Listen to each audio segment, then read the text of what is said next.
Kita kembali di segmen dialog. Seperti yang saya sampaikan tadi, kita akan bergabung dan sudah tersambung dengan pakar hukum Profesor Muzakir. Selamat sore, Assalamualaikum Pak Muzakir. Waalaikumsalam warahmatullahi wabarakatuh. Selamat sore. Ya, Pak Muzakir, Anda melihat kasus ini seperti apa, Pak?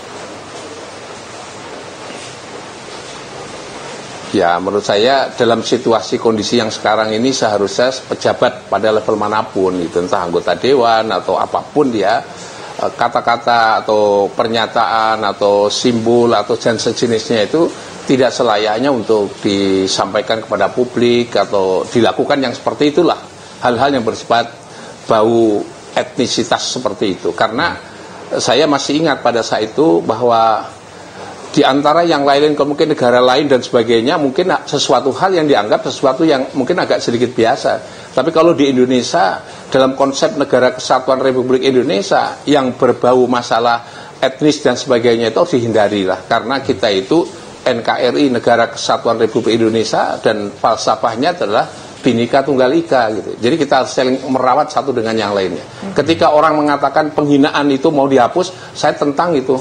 Saya sebagai anak bangsa nggak boleh itu penghinaan dihapus. Jangan-jangan nanti penghinaan itu terkait dengan masalah etnis, menghina kelompok etnis. Menurut saya juga nggak boleh itu.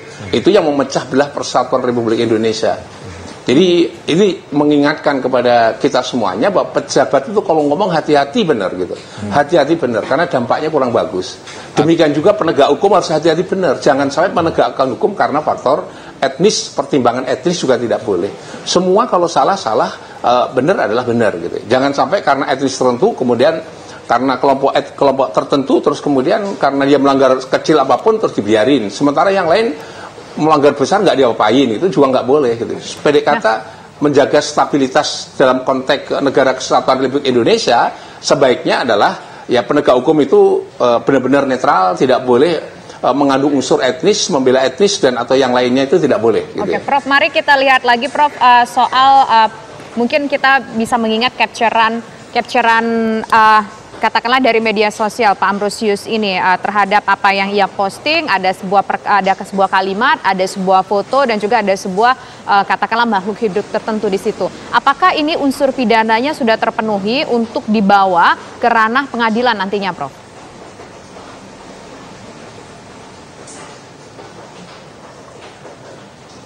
Ya. Apakah kita melihat dulu atau kami langsung jawab? Langsung saja dijawab, Prof. Langsung jawab ya. Saya menyimpulkan dari apa yang saya ketahui, dari apa yang saya lihat dari media sosial dan semuanya, menurut saya adalah itu sudah masuk kualifikasi kalau paling rendah itu adalah namanya perbuatan penghinaan, itu paling rendah ya. Yang itu perbuatan itu sudah melawan hukum dalam konteks hukum pidana, paling rendah itu adalah perbuatan penghinaan. Penghinaan itu ada dua, penghinaan yang kalau itu merendahkan kelompok disebabkan karena kelompok, karena agama, etnis dan sebagainya, itu penghinaan yang hukumannya lebih berat ya. Itu namanya adalah membuat permusuhan dalam konteks penghinaan itu adalah lebih berat.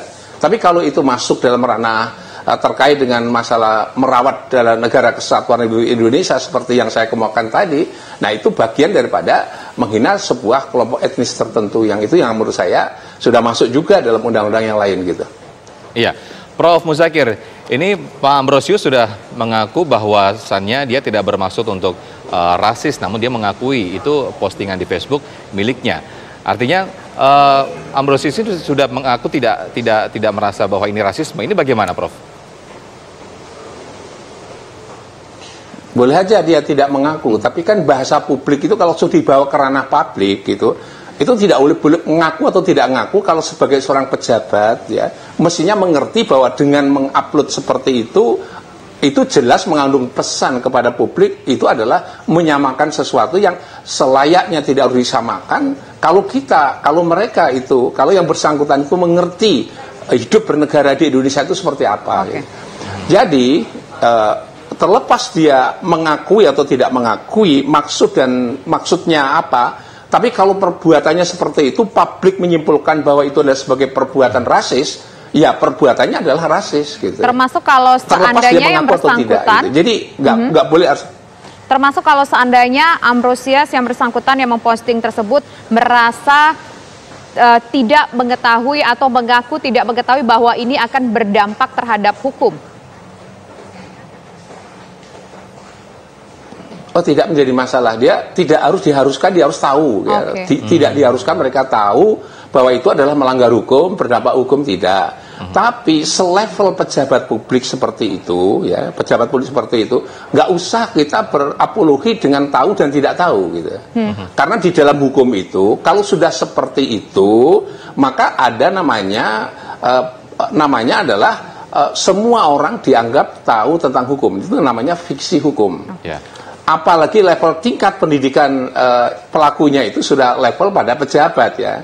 Ya, mestinya nggak usah dia berapologi seperti itu, karena di dalam hukum itu ada namanya semua orang dianggap tahu tentang hukum, namanya adalah fiksi hukum, ya. Jadi itu tidak bisa dipakai alasan untuk publik, ya. Itu tidak bisa. Pelaku narkotika aja mungkin juga ditanya, kamu ngerti nggak itu bahwa ini dilarang? Pastilah larang. Ditanya undang-undang nomor berapa, pastilah dia nggak mengerti. Tapi dengan fiksi hukum mereka harus dianggap tahu, apalagi ini seorang level yang sebut saja pejabat tinggi, gitu, ya. Ya, Prof, meskipun dari kedua belah pihak telah saling meminta maaf, apakah ini akan bisa menggugurkan hukuman? Begini, sekarang kita akan mempunyai pembelajaran publik, ya. Publik itu boleh nggak berbuat seperti itu, bahwa apakah perbuatan itu mengganggu ketertiban publik atau tidak, gitu. Jadi kalau itu hanya mungkin bagus juga diselesaikan masing minta maaf, tapi dampak publik itu bagaimana, gitu, ya. Ya, di Yogyakarta pernah terjadi. Ini saya ulangi lagi, di Yogyakarta saya pernah dimintai pendapat. Ketika Sultan sudah memaafkan kepada yang bersangkutan, itu kan urusan Sultan, bilang. Kami urusan masyarakat Jogja disinggung karena orang Jogja itu adalah bodoh-bodoh, begitu. Saya orang Jogja tidak bisa. Kami tetap akan melaporkan, gitu. Maksud saya begini, ya boleh aja misalnya Pak Bige kemudian memberi maaf, sah-sah saja. Tapi yang mewakili kelompok itu kan bukan dia saja, tapi ada orang lain yang keberatan terhadap itu. Nah, saya khawatir itu kalau pintu hukum tiba-tiba ditutup dan orang berbuat seperti itu cukup selesai begitu saja, dampaknya juga kurang bagus, gitu, ya.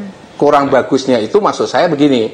Kurang bagusnya orang akan mengulangi, orang lain mengulangi lagi perbuatan yang sama, tadi minta maaf urusan selesai, gitu. Dengan jadi kasus... kira-kira begitu. Kalau menurut saya, kalau menurut Prof? Ya menurut saya itu yang paling prinsip adalah perbuatan itu harus dibawa ke ranah hukum dan oleh pengadilan harus dinyatakan dia salah, ya. Nah setelah itu mau dia meminta maaf dan sebagai urusan kedua, mau dihukum atau tidak itu urusan kedua. Tetapi publik memperoleh pembelajaran bahwa berbuat seperti itu salah dan dihukum sekecil atau serendah apapun.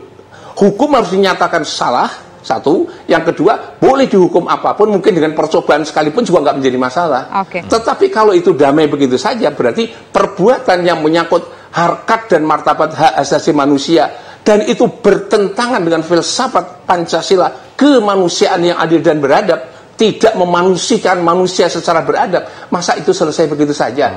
Prinsip menurut saya adalah hukum harus ditegakkan dan yang bersangkutan dinyatakan bersalah. Ancaman hukumannya, yang kedua adalah sanksinya itu urusan berikutnya, termasuk sanksi administratif.